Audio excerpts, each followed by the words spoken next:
أعوذ بالله من الشيطان اللعين الرجيم. بسم الله الرحمن الرحيم. الحمد والثناء لله رب العالمين بارئ الخلائق أجمعين باعث الأنبياء والمرسلين، ثم الصلاة والسلام على سيدنا ونبينا وحبيب قلوبنا وطبيب نفوسنا وشفيع ذنوبنا أبي القاسم المصطفى محمد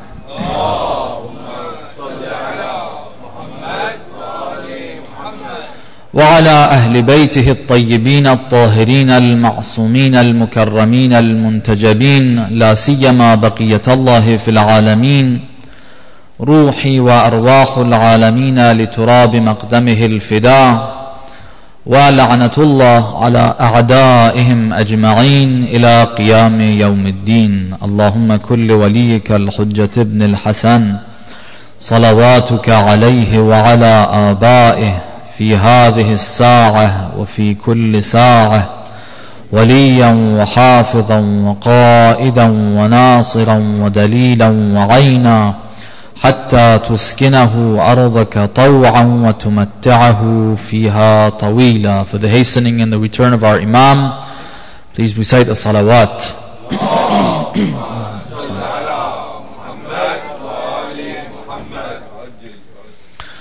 عظم الله أجورنا وأجوركم بمصاب مولانا الإمام الحسين سلام الله عليه. I'd like to express our condolences. Tonight is the night of Arba'een of Sayyid al-Shuhada. I don't know if you've had the chance to see through the blessing of the usage of technology in the right way. You see the millions of mourners of Sayyid al-Shuhada walking on foot from different parts, people traveling to that part of the world, trying to arrive in one of these cities that is close by, but walking the rest of the distance from whatever city it may be, from Najaf, from Nasiriyah, from Basra, from Baghdad, from wherever else, to make their way to Karbala and to mourn for Imam al-Hussein. As we know, there's a hadith from Imam al-Askari salamullah alayhi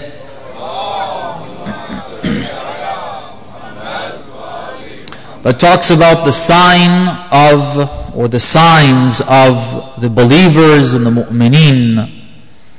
There are a few. One of them is Ziyaratul Arba'een, to be able to visit Imam al-Hussein on the day of Arba'een. We hope that inshallah one year Allah subhanahu wa ta'ala provides us with the ability, with the tawfiq, to be able to walk that distance, at least from the cities close by to Karbala, inshallah, enjoying the masses of the people that join together for this very important commemoration. It's been 40 days that we've tried to mourn and commemorate what happened in Karbala, the movement of our beloved Imam al-Hussein salamullah alayhi.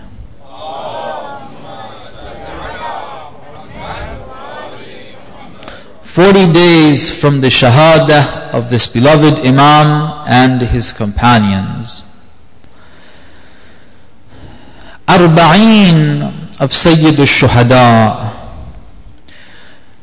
reminds us of a dimension and a perspective of the movement of the Imam that should help us take lessons, or a very particular lesson from this. Of course, this is a stronger reminder of it, but it's not the only reminder. We've heard the stories. Sometimes the commemoration of Imam al-Hussein starts earlier on. We know that it was in Rajab that Imam al-Hussein decided to move. He was given the news that Muawiyah la'natullah alayhi has joined his forefathers in hellfire. And that's when he decided not to pledge allegiance. We hear that at that time when the Imam wants to move away from Medina, people advise him not to do so. And from that point we start hearing in this picture, other than Imam al-Hussein, other people that are also involved in this movement and help out in the process of this movement. These people, the one that we're trying to focus on, are the women and the children. From that very point, the women and the children become part of this. They advise the Imam and tell him not to go in the first place. While you were silent during the time of Muawiyah, continue that policy of yours. Don't speak out, don't make a move. When he insisted that, no, I do need to make a move, I do need to make a change, I need to make my voice heard, I cannot pledge allegiance, they said, well, at least leave the women and children. Imam al-Hussein said, no, the women and children are part of this. They went to Mecca, from there towards Karbala. The women and children are part of this. But they become part, or the spotlight goes on to them after the day of Ashura. We start to understand a little more, of course, the importance of this, the importance of the Imam bringing along his family. This is a reminder, and we want to learn from this. The movement of Imam al-Hussein salamullah alayhi, one of the dimensions of it, which is one which I feel we focus a little less on, and we need to think about it, so we need to contemplate and reflect on this, is that this movement was not one that involved and included men only. This movement, which included a war, a battle, this revolution, this social responsibility that the Imam carried out, was not one that involved only men. It did not only involve women as women either. It's interesting to notice that the movement of Imam al-Hussein from Medina to Karbala and the rest of the movement, which is the continuation of that, is a movement that is performed and carried out by the family of Imam al-Hussein. Not by Imam al-Hussein as an individual and a few men gathering around him as companions going to war and fighting. No, the movement is carried out and performed by the family of the Imam. It's not like the family of the Imam, the women and children are there for no reason, or on top of that, that they are there for a reason, but they are not part of it voluntarily, and that they play no role. It's not like the role is played by others and these people are just present there. It's the combination of people there. It's the Imam, his sisters, his wives, the other women that are involved, the children that are there, all of them together carry out this mission. This is very important. We have to realize this. We have to realize that the women wanted to be part of this. There's different stories, I'm sure some of us at least have heard part of these stories, some of these stories, about the lady Zainab salamullah alayha insisting that she wants to be part of this movement. I don't know how true the story is about the condition that is put in the marriage of Aqilatu Bani Hashim, Lady Zainab Salamullah alayha, in her marriage with her cousin Abdullah ibn Ja'far, that wherever Imam al-Hussein goes, that she needs to be with him. Well, this is part of the story that we hear. She's not the only woman present in Karbala. In fact, if we want to have a talk, because the focus of our discussion tonight isn't on the presence of women alone, we want to talk about the family.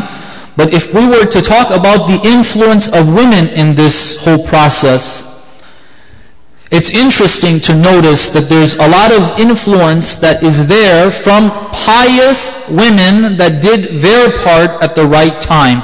For example, one of the companions of Imam al-Hussein salamullah alayhi in Karbala that played a very important role is known as a very strong figure. He's a well-known person in Kufa, and him joining Imam Hussein makes it a big deal. It opens the way for others to also come and join, is Zuhair ibn Qin. Zuhair ibn Qin is actually an Uthmani. You know, the split in the Muslim Ummah, unfortunately, the split in the Muslim Ummah was not based on being the follower of Amirul Mu'mineen or the previous Khulafa. It wasn't such. This is something that a lot of us don't know.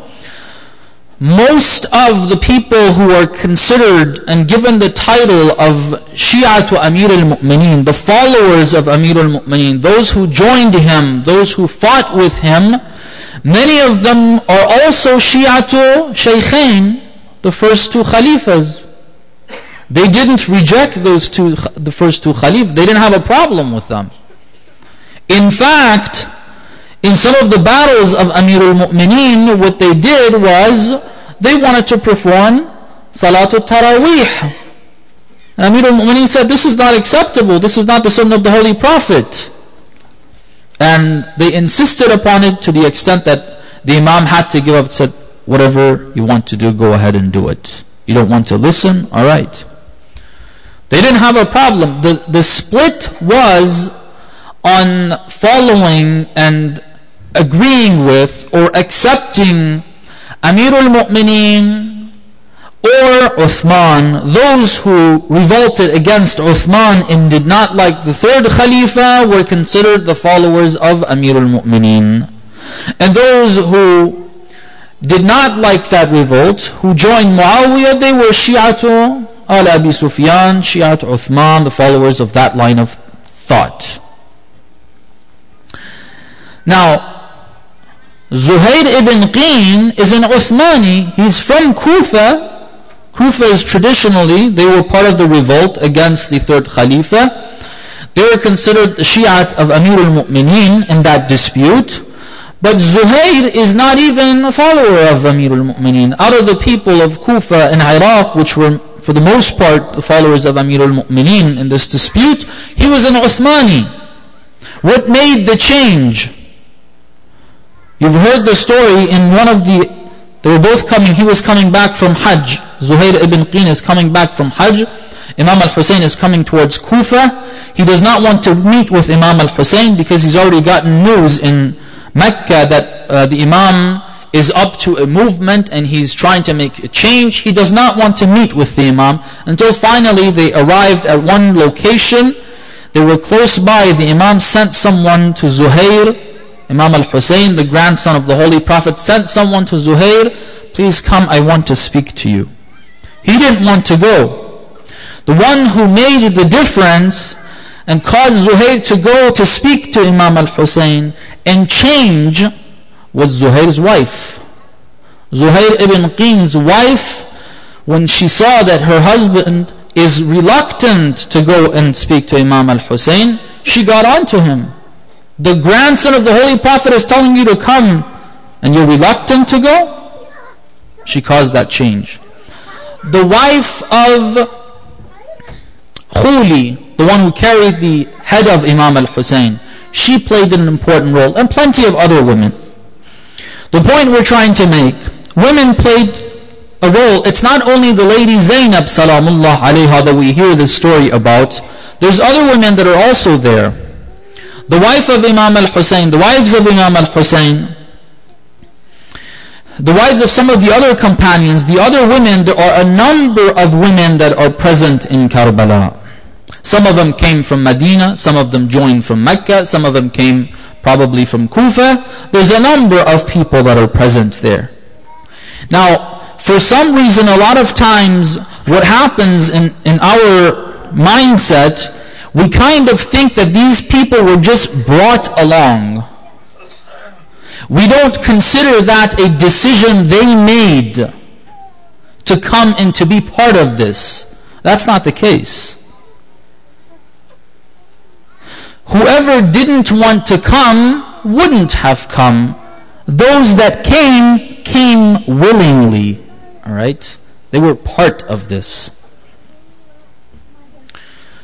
On the day of Ashura, with all the hardship, remember, this is not easy. We talk about the men's side a lot, but let's consider the other side. Remember, on the night of Ashura, when Imam al-Hussein salamullah alayh turned off the lights and talked to the people and said, tomorrow there's nothing except for shahada and martyrdom, there's no escape from this. It's clear. Whoever wants to leave, get up and leave. Take my women and children as well.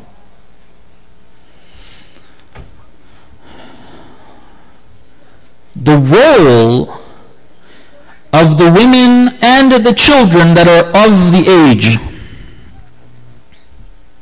this shouldn't be neglected. Have you ever thought of these women worrying about tomorrow? 30-something thousand troops, according to some of the more reliable sources, because you have other figures as well. 30-something thousand troops against a little less than 100 or a little over it. There are different figures of the number of people, the fighters present in Karbala, and there's a reason why there's different figures. It's not like we're clueless or there's lie. No, that's there as well, but there's a reason, there's a historic reason why there are different figures. Anyhow, consider it even, let's just say 200. Alright, 200 against 30-something thousand troops. It's clear what's going to happen. How should the women feel about this? How should they be reacting? What should their reaction be here? We don't have anywhere in history that they started complaining. We don't have anywhere in history that they requested Imam al-Hussein to send them back. We don't have anywhere in history where they asked anything or complained in any way. They participated. They wanted to be there. They were part of the movement. The children that were of age, there's a couple of young ones, I'll give you these examples. We need to think about this. The two children of Imam al-Mujtaba salamullah alayh that are present in Karbala. One is Qasim, who's in his teens. There's again different ages that are given for this young companion of Imam al-Hussein, but he's in his mid-teens approximately. And we have another individual, another son of Imam al-Mujtaba, according to some sources, Abdullah ibn Hassan. He is around 10 years old. He's younger than Qasim. Around 10 years old because Imam al-Mujtaba passed away, or he was martyred 10 years before Ashura. We have these two figures. You've heard the story of Qasim ibn al-Hasan, the night of Ashura. Some reports say when he saw the people standing up and speaking those words of loyalty to Imam al-Hussein, that if you kill us, if they kill us, and burn our bodies and throw our ashes in the air, and we're brought back to life again for the same thing to happen 70 times, we're not going to leave you. When they heard this, or when he heard this, he said, he asked, what's going to happen to me? Am I privileged to be one of the shuhada tomorrow? And according to that report, the Imam asked him, how do you view death? He says, أَهْلَى مِنَ الْعَسَلِ. This is sweeter than honey. This is not easy to say. Abdullah bin Hassan, think about children, all right? Think about young little girls, and think about this young boy around 10 years old. Think about a 10-year-old boy, right? In a battlefield, there are men fighting, and seeing his uncle needing help, he runs to go and help his uncle. How many children would have that courage to do that? How many children would go and hide? I ask you, think about this. Think about the situation. How many children would want to go with that age and try to use whatever they have? The report says he had nothing to protect his uncle. The only thing he had were his arms. And he put them in front of the sword. All right. This is serious. How many children do you know that would do that? Women and children, the entire family of the Imam was part of this movement. They wanted to be there, and they participated in this. They participated, they willingly wanted to be the captives that take this message to the different cities.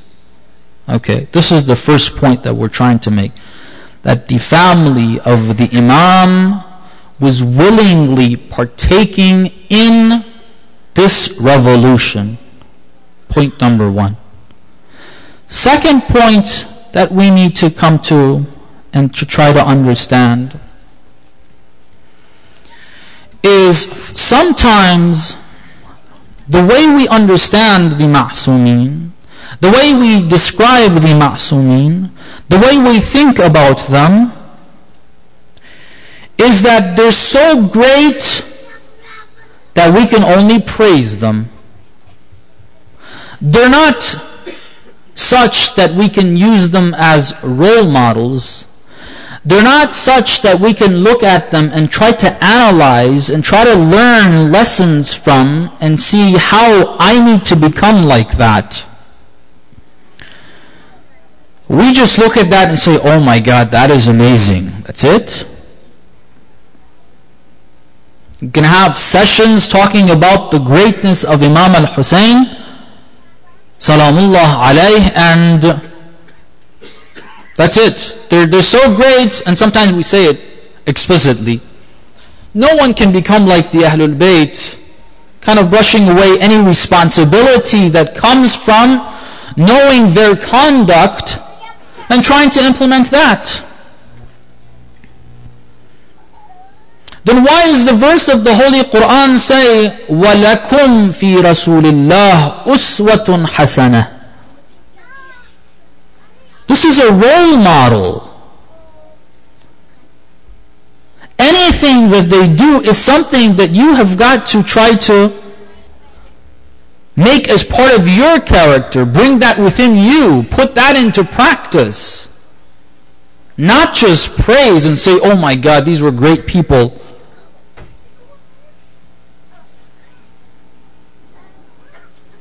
What type of a relationship is that? The Ma'sumin Salamullah alayhim ajma'in are role models. Uswah.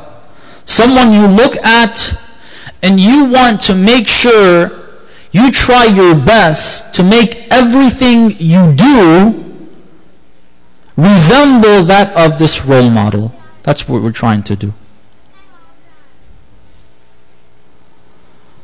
There's a nice story about how much one wanting to make themselves resemble a ma'soom. They say one day the Holy Prophet sallallahu alaihi wasallam made this appointment and said, tomorrow morning I'm going to be going to this location at this time. Whoever wants to join, come. Salman al-Farsi, which is considered Minna Ahl al-Bayt, he wanted to go early. He wanted to be the first one, trying to be there right on time. When he wanted to walk from Medina to that location, it's the desert. You see the footprints of people. There was only one set of footprints. He was very, very happy. I'm the first one to come and join the Holy Prophet. When he got there, he saw Amirul Mu'mineen is also there. So he said, there's two of you here, but one set of footprints. Amirul Mu'mineen said, I put my feet where the Holy Prophet's feet were. Okay. That's how much he wants to make himself resemble the Holy Prophet. Ana abdun min abid Muhammad, he really means that. Okay. When we try to resemble the ma'soomeen, we've got to try our best to become like them. Not just praise who they were and what great practices they had, how great they were, and so on and so forth. It's not like it's this miraculous thing that you can't implement, you cannot emulate. No, you can do it. What we cannot arrive at, the station of the Ahlul Bayt, the status of the Ahlul Bayt that we cannot arrive at, is a very, very, very lofty spiritual state that we can't even get our heads around. Not these practices. These practices we can all acquire. Why is this important? The reason why it's important is, let's try to think, what happens that a child that is 10 years old decides to go and protect his imam?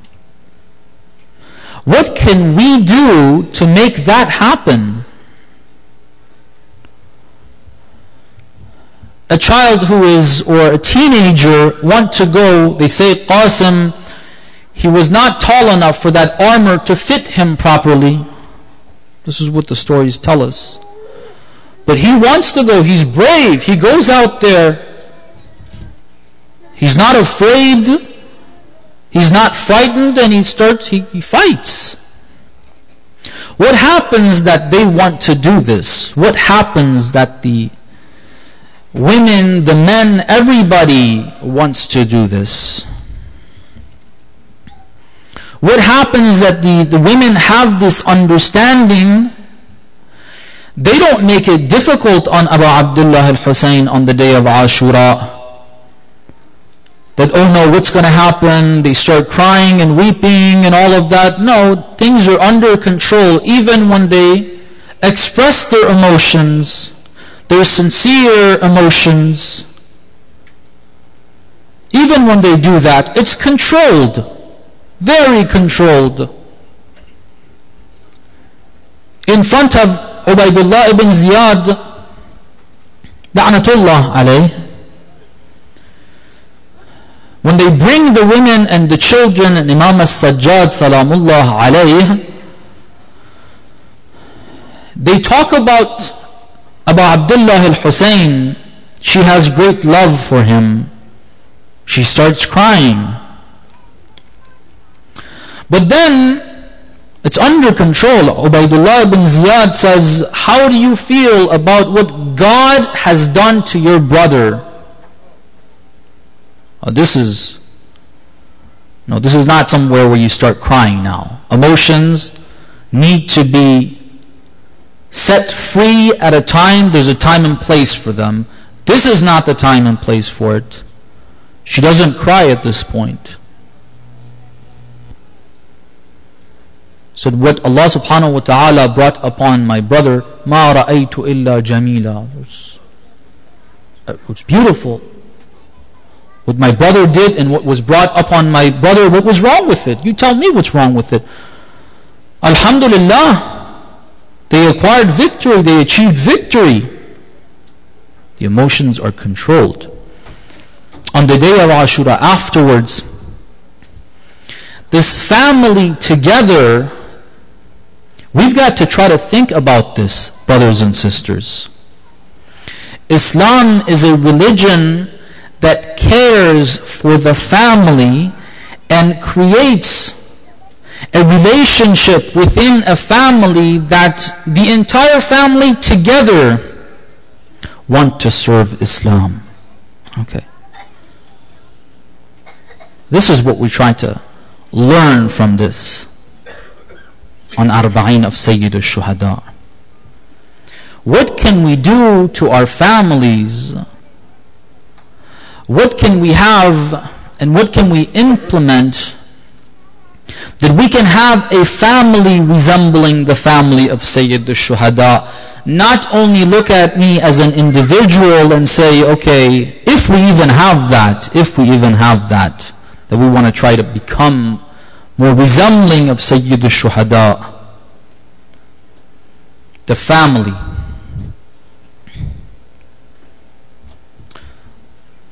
The family in Islam carries a lot of weight. Allah subhanahu wa ta'ala has talked about it in different ways in the Holy Quran. When we look at the Muslims and the believers, especially in the West, we find that the family is not resembling the relationship in the families, the relationships between the spouses with the children. It does not resemble the family of Imam al-Hussein going to Karbala. Sometimes you find the parents, they seem to be practicing, they seem to be trying to gain knowledge, but then when you look at the children, they don't seem to be like Qasim, they don't seem to be like Abdullah, they don't seem to be like Ali al-Akbar. There's something missing there.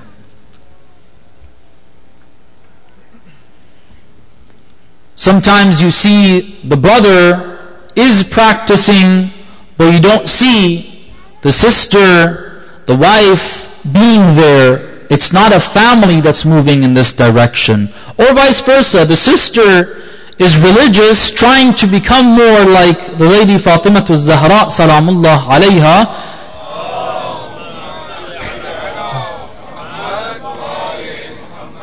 taking her as a role model, or taking the lady Zainab salamullah alayha as a role model, but you don't see the same thing happening with the husband. We need to start thinking about and trying to learn some lessons about the family.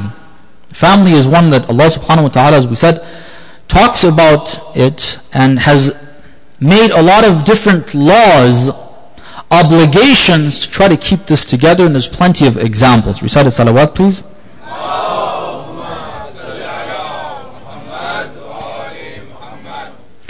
What we want to do tonight, the last point that we want to inshallah explain, is in this process of trying to, as a family, take the family of the Imam, take the family of the Holy Prophet as a role model, and see how we can act, how we can do things, how we can train ourselves, how we can train our family, what we can do to help one another to resemble that family. The first step, a very important step, is fixing up certain ideas that we have up here. The way we look at things, the way we prioritize. Recite a salawat, please.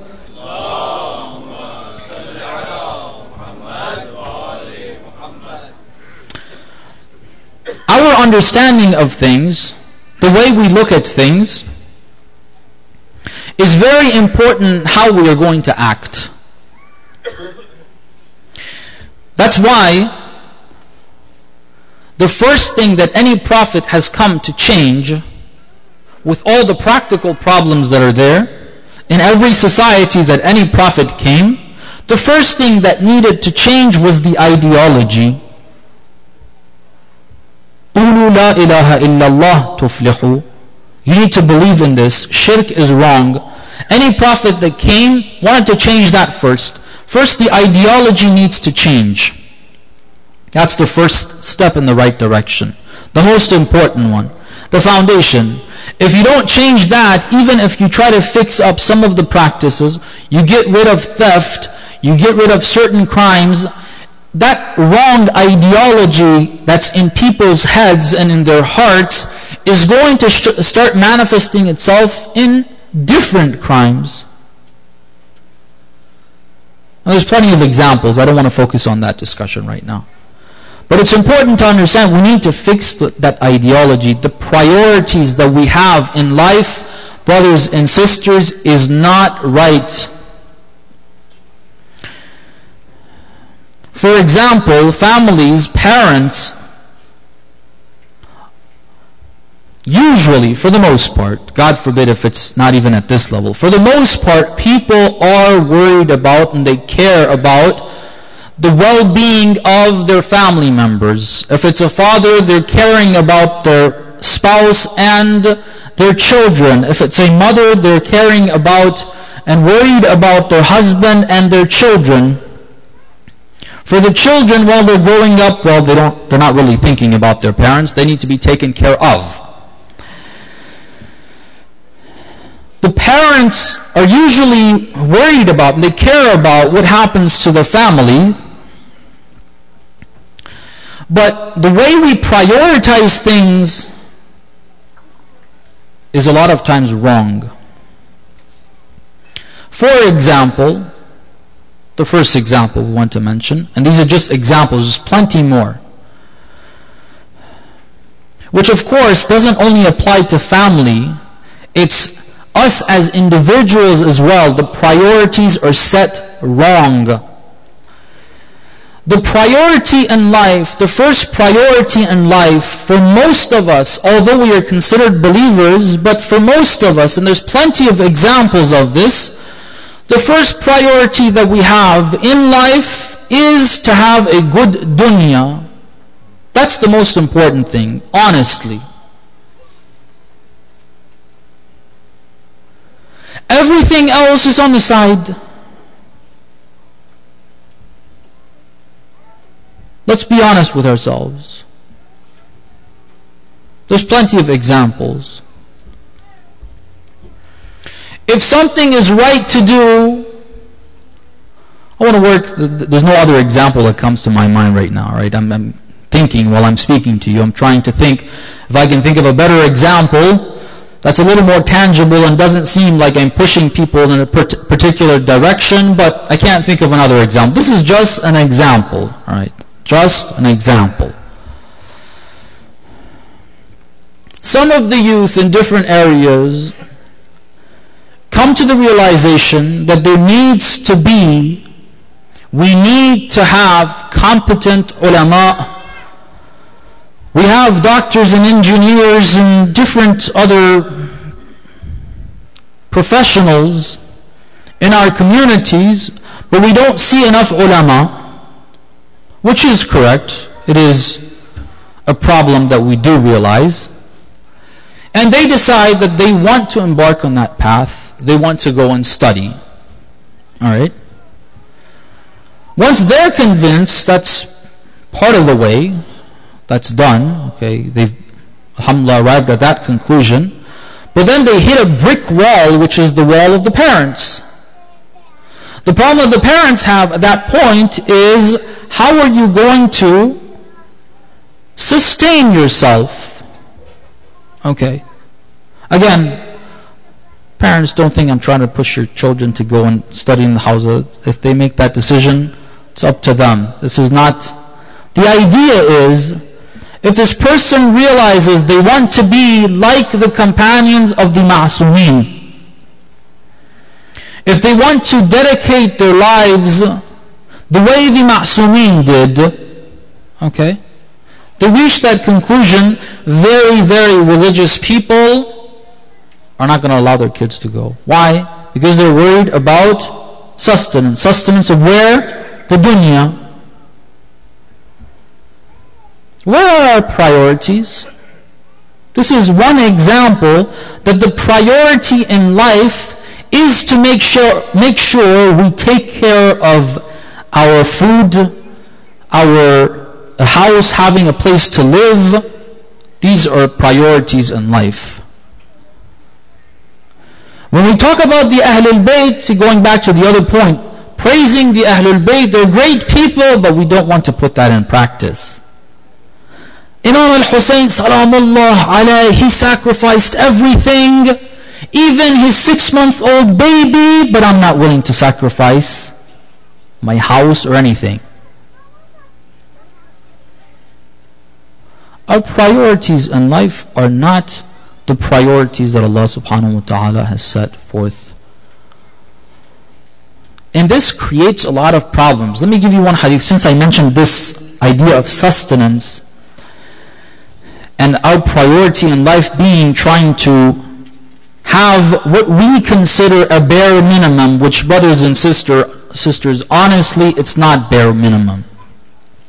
It's a lot more than just the bare minimums. It's not just a living. It's a lot more luxurious than just a living. Recite the salawat, please.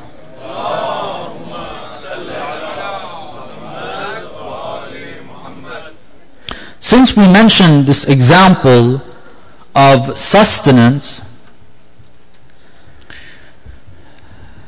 Allah subhanahu wa ta'ala, I'll mention this hadith in regards to it. Allah subhanahu wa ta'ala has said, well, let me mention it in the hadith that is narrated by the Ma'sumin from Jesus ala nabina wa alayhi salam, Prophet Isa. The Imam quotes Prophet Isa and says, I'm amazed at the people. Why? Because their worry and the effort that they put in life is to try to provide sustenance for themselves. Food, drink, a place to live, clothing, and so on and so forth. That's what they're worried about. Yet Allah subhanahu wa ta'ala has said, I am going to provide you, and I guarantee that in this dunya, as long as you're going to be in this dunya, I'm going to provide for you. Yet, when it comes to the ukhra, to the hereafter, people are not worried about it, whereas Allah subhanahu wa ta'ala has said, I'm not going to give you a penny unless you work for it. This is interesting. Allah subhanahu wa ta'ala has said, I will provide you with sustenance. Don't worry yourself. Not that you don't do work. That's not what it means. But that shouldn't be your goal in life, such that you sacrifice more important things for this. That's what we're trying to say. Priorities in life. If we set those priorities where they should be, our dunya would work better, our relationship would be better. When we look at our children, we would be able to look at them, enjoy their presence,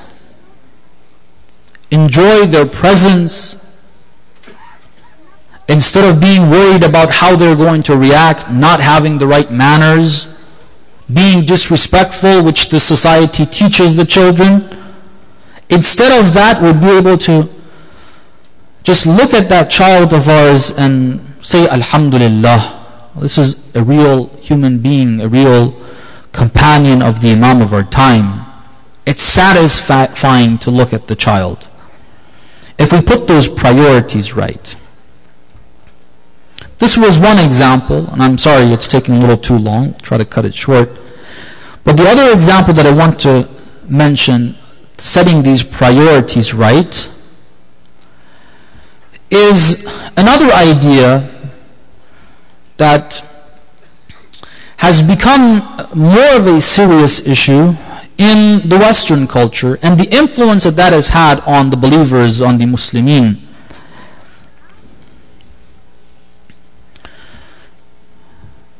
The way the West looks at the value of women and the role of women and the effect that has had on the way women value themselves.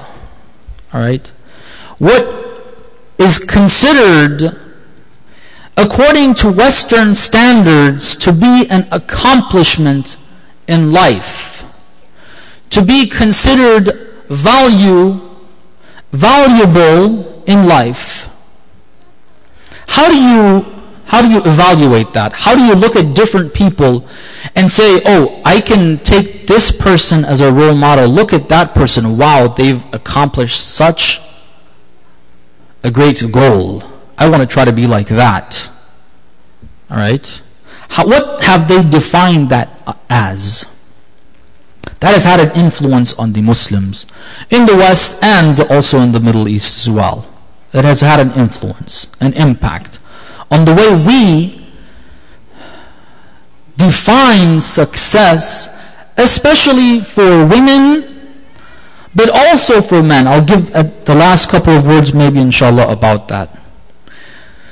What is considered an accomplishment in life that women start to envy, and if they don't have, they feel like they haven't accomplished anything in life, they're kept behind, they are oppressed, or things like education. What education? What type of education? To become a surgeon, for example.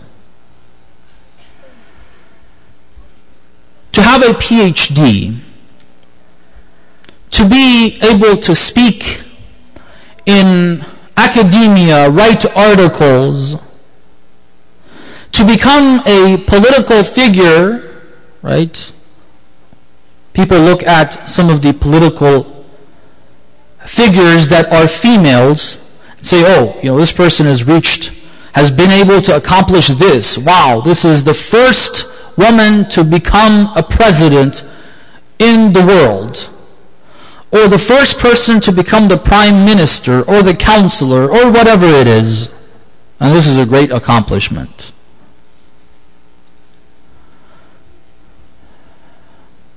And if women don't have that, if women have not been able to study in academia, because acquiring knowledge, gaining knowledge in Islam is considered very valuable. Studying, trying to acquire knowledge has been emphasized, and people should try to do that. We should try to provide opportunities for one another.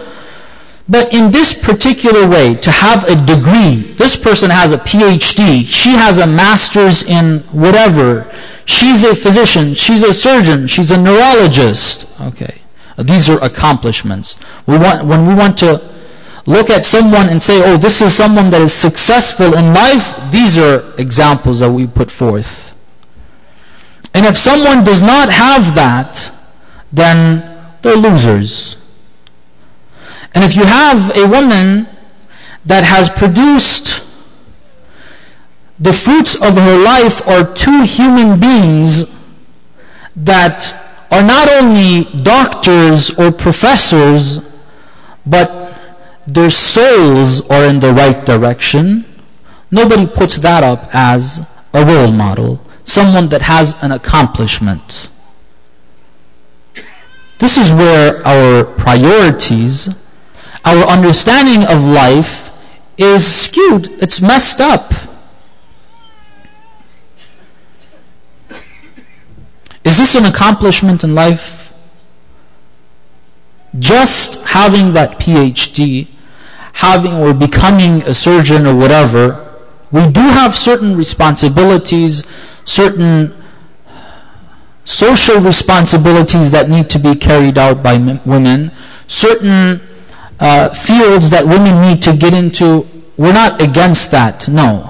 But is that itself the accomplishment? Is that itself something that we push forward and we bring to the front and we want everybody to look at and say, this is what, and then the result of that is doing anything in the house, helping out in the house, raising the children is not something that is great. The result is, all right, I as the wife also want to have a share. Why do you get to study in university? Why do you get to get a degree and I don't get to have an accomplishment in life? I feel left out. I feel like I'm just doing the cleaning and the washing and this and that, and you're the one that's accomplishing something, and I try to push as the wife to accomplish something as well, and if I'm not strong enough to do that, I feel like I'm a failure and I'm a disappointment. I have not had any accomplishment in life. This is because the way we have defined success. When the lady Fatima Zahra Salamullah alayha, please understand this correctly, alright? I'm not here as a man trying to set standards that are going to be helping men. This is a feminist approach towards things that, oh, these men say this. No. Try to understand it the way it is. I'll give you a story. Again, I can't cut it short. It's in the middle of this discussion. I can't cut it short right now. And I want to explain it appropriately. You have to bear with me. Sorry. Recite another salawat.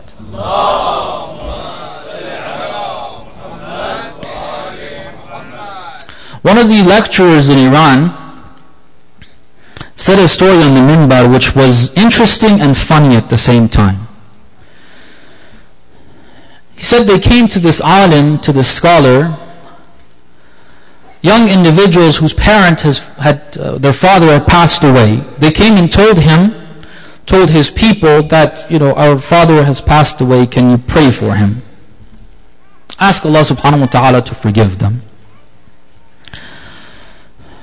Do something as rewards, when someone's parents pass away, they're worried about their hereafter. They want to do something to try to bring some blessing to ease their pain.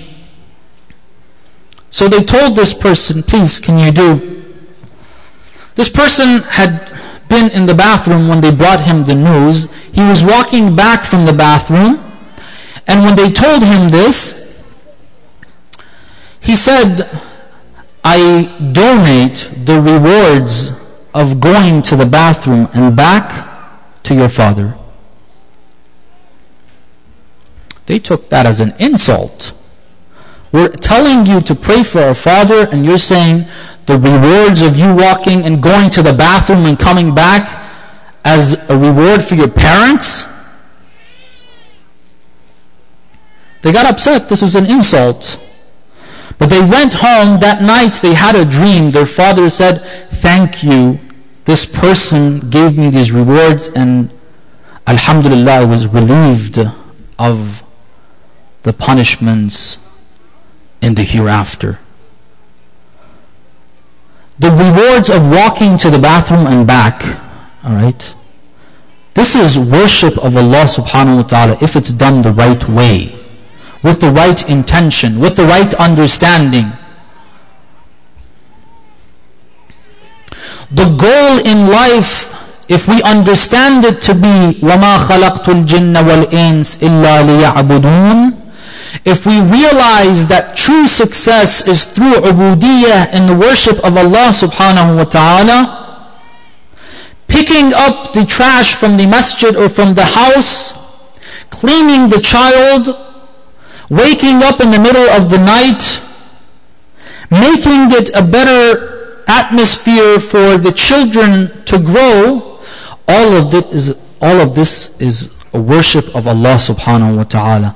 And in fact, if one is able to train one soul to become a servant, an abd of Allah subhanahu wa ta'ala, if one is able to do that, they have done the job of a prophet. This is not an accomplishment. Why do we look at things like that? Why do we downplay the role of someone? It's not about just women, alright? This means, this has an implication. This is why when Amir al-Mu'minin comes into the house, he starts cleaning lentils, because he considers that worship. The lady Fatima Zahra salamullah alayha, grinding the wheat, making flour, her hands bleeding, this is worship of Allah subhanahu wa ta'ala. This is not less than Amir al-Mu'minin fighting in the battlefield. Why don't we understand that?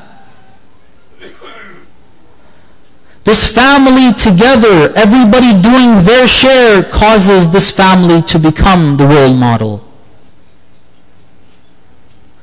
Sometimes there needs to be other responsibilities. The point that I'm trying to make, let's not say that this is not an accomplishment. This is where we get it wrong. This is why the West, this type of approach towards life is what has caused, or partially what has caused, the destruction of families. Everybody wants to work on their own. They want to have their worldly accomplishments. And there's conflict of interest, divorce, and all of that, which has come into the Muslim community, unfortunately, and the disaster. You can't have a family that resembles the family of Imam al-Hussein anymore. With this ideology, there's no way. With the Western ideology, the women in Karbala should be picking up spears and going and fighting. That's how they can. They didn't have an accomplishment, they were just crying behind the scenes, according to the Western ideology. What do they do there? Just being there and supporting and doing their share after they became captives. During that time, the supporting their husbands, telling them, encouraging them. This is a great responsibility that they carried out.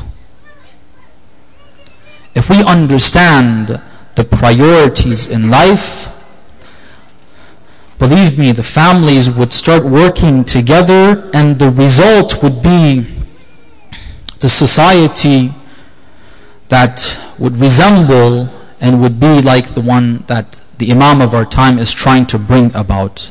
Our families would be such, and a number of families coming together like that would make that society possible, inshaAllah. Sallallahu alayka, Ya Aba Abdullah. Sallallahu alaykum, Ya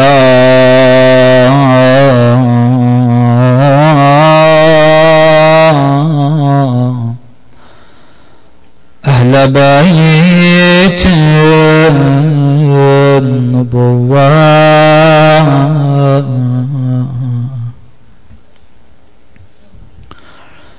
Sallallahu alaykum,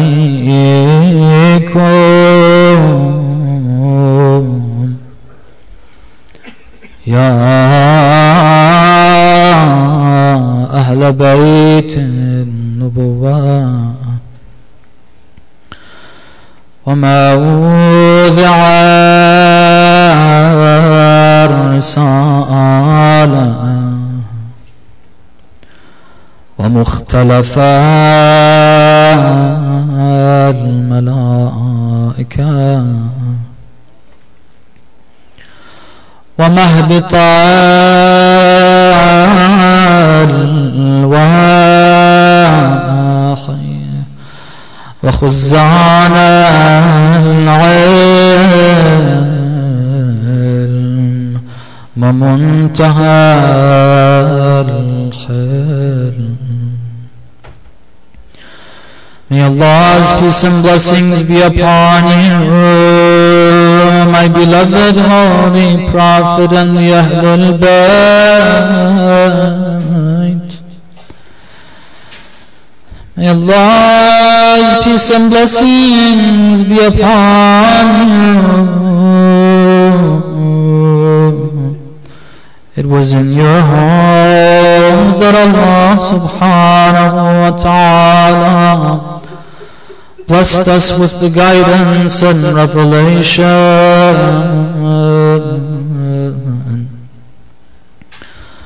May Allah's peace and blessings be upon you. Angels used to descend upon you day in and day out, seeking your permission before entering upon you.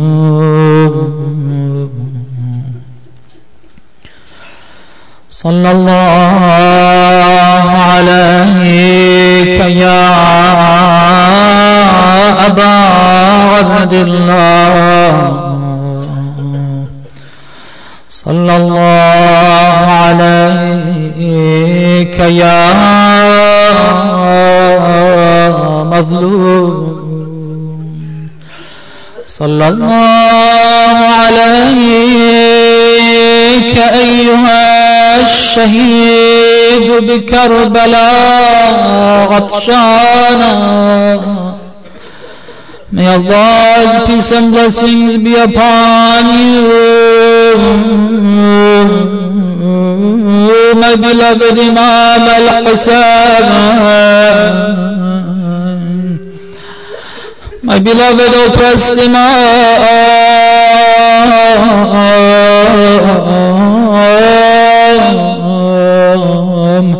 the Imam that was slaughtered by the shores of the Euphrates,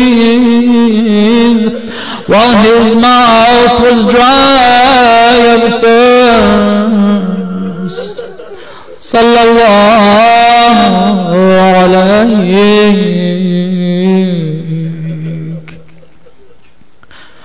Tomorrow is Arba'een.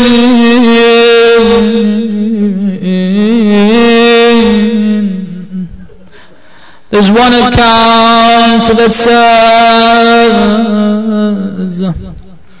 after all of the atrocities that the family of Imam al-Hussein went through, seeing what happened in Karbala,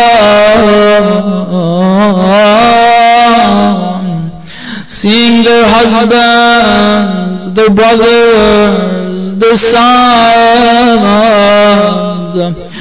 being brutally killed, mutilated,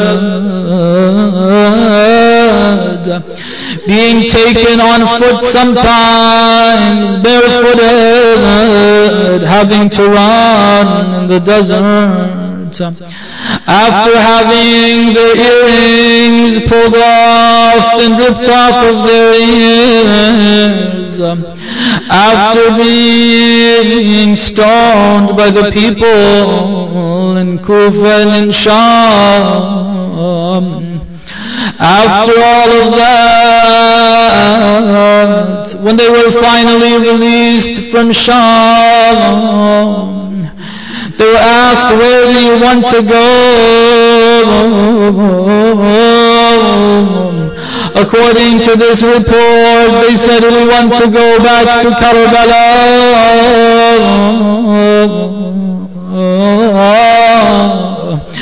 They say that the family of Abu Abdullah al-Hussein arrived in Karbala on Arba'een.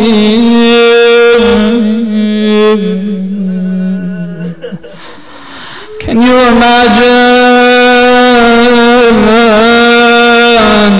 what these women and children would be saying and thinking, getting close to the plains of Karbala, memories coming back. This is where Abu Abdullah al-Hussein was standing when they shot Ali al-Asghar. This is where the mutilated body of Abu al-Fadl al-Abbas was. This is where we saw Qasim ibn al-Hasan. This is where Abdullah ibn Hasan's hands were cut off.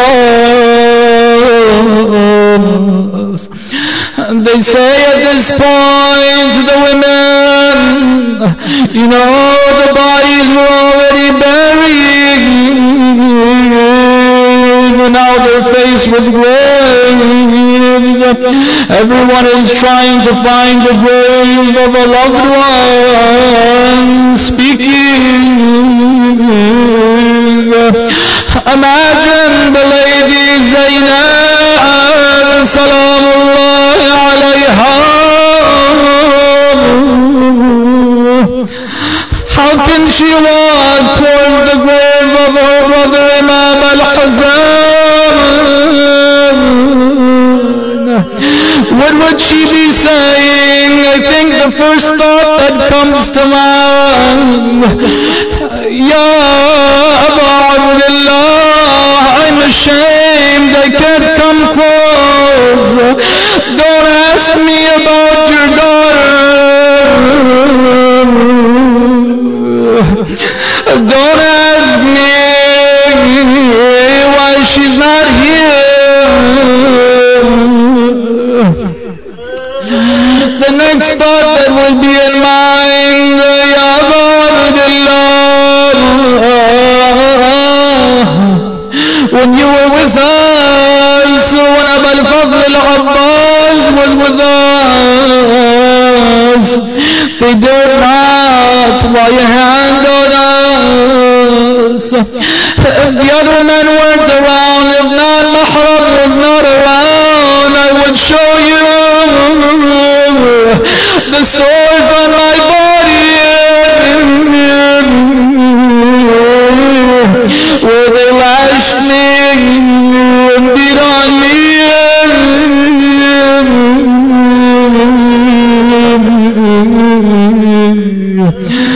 ألا لعنة الله على القوم الظالمين وسيعلم الذين ظلموا أي منقلب ينقلبون.